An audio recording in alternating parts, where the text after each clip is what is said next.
Hey, what's up, everybody? Welcome back to the channel. Dr. Jared Vasquez here. I wanted to make a quick reaction video about the tragedy that happened this past November 5th at the Astroworld Travis Scott concert. News sources are reporting that 11 people lost their life when there was a massive rush of people towards the crowd when Travis Scott started singing and they lost their life. And then many of us are left holding our heads and asking ourselves what happened in this crowd that somebody could be caught in the middle of the crowd and lose their life. Well, today we're going to talk about the changes or what happens in the body when events like these happened. Of course, I want to make a quick sidebar and mention that we are not going to show the graphic footage of people receiving CPR, chest compressions, because we never know when a family member could be watching these videos to get insight on what happened to their loved ones, and then they see their loved one receiving chest compressions in this crazy environment.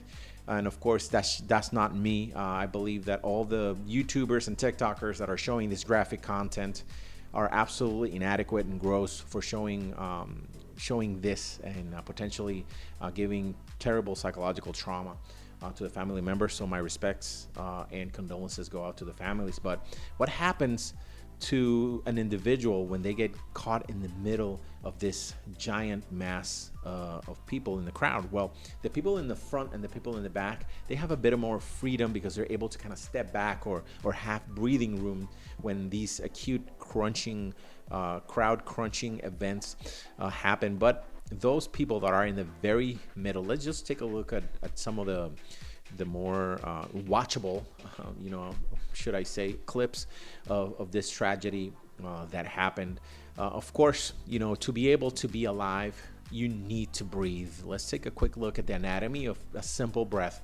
You expand your chest, you bring air in, that air brings oxygen, it feeds your tissues, you exhale, you push out the carbon dioxide, and rinse and repeat. Of course, in that moment where the crowd is crunching, of course, you're able to exhale and bring out all the CO2, and you're able to breathe in. But each time as the crowd gets tighter, your chest is not able to expand completely, and you start to have metabolic problems. You start to have less oxygen come in. And of course, when we talk about oxygen coming into the body, it feeds important tissues. But let's mention too, the heart feeds itself with oxygen. The brain needs oxygen to be alive. So as the crowd is getting tighter and the chest can't expand properly, you start to have neurological changes to the point where you can pass out. And if you pass out, you fall to the ground in a tightly packed crowd. Hysteria ensues. When people are having lower oxygen tensions, they can suffer from panic attacks. So it's not only people that were crunched completely out of oxygen that pass out. At that moment, when you're having that uncomfortable sensation, people could be claustrophobic and suffer a panic attack, which could be equally as paralyzing as not having enough oxygen in your body. So these two situations are very similar. So people that drop from low oxygen tension and hypoxia, they pass out, have a syncope, and proceed to be crushed and have physical injuries, fractures, problems with their necks, you name it.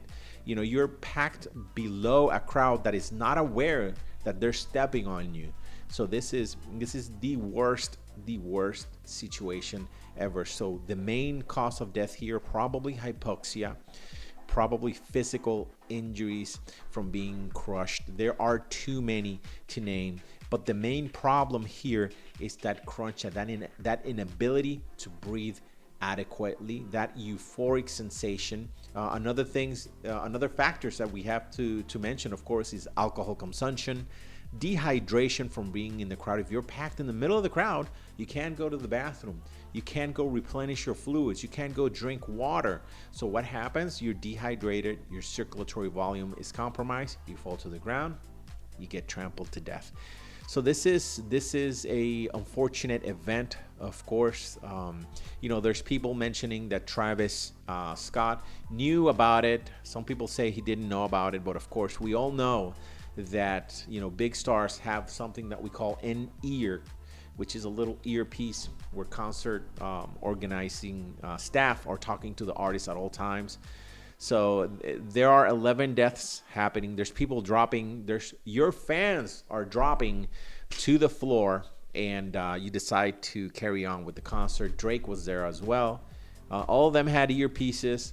None of them had the decency to stop the concert. Money and music are going to be there forever, but these people that lost their life are now gone. So, you know, condolences to the family and to the legal teams representing Travis Scott. Be prepared to dish out a whole bunch of money. And still, with that money, keep it in your conscience that you cost 11 families to be incomplete near Christmas. This is a terrible event, and it shouldn't happen. You should be more prepared with enough medical staff to handle these situations. Hopefully you like these type of video. Of course, if you like explanations like this, give me a like and a share, and I'll see you in the next one. Hopefully it's better news.